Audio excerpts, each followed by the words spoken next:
ಮೊದಲನೇ ಆಸನ ಪವನ ಮುಕ್ತಾಸನ. ಎರಡು ಮೊಣಕಾಲು ತಪ್ಕೊಳ್ಳಿ.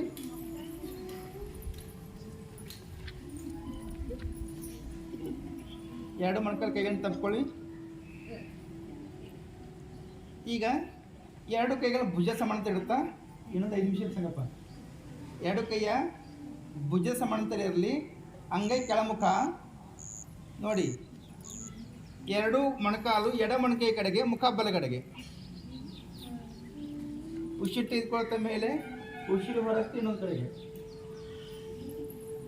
10 ಬಾರಿ ಮಾಡ್ಬೇಕು ಇದನ್ನು. ಒಂದು ಕಡೆಗೆ ಮೊಣಕಾಲ, ಒಂದು ಕಡೆಗೆ ಮುಖ. ಪೂರ್ತಿ ಮೊಣಕಾಲು ಮೊಣಕೈ ಕಡೆಗೆ ಬರಬೇಕು.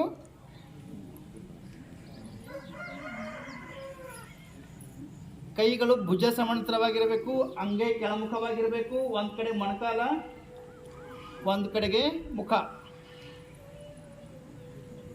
ಮೊಣಕಾಲು ಒಂದು ಕಡೆಗೆ, ಮುಖ ಇನ್ನೊಂದು ಕಡೆಗೆ. 10 ಬಾರಿ ಆದ ನಂತರ ಮತ್ತೆ ಮೊಣಕಾಲು ತಬ್ಕೋಬೇಕು. ಮತ್ತೆ ಪವನ ಮುಕ್ತಾಸನ.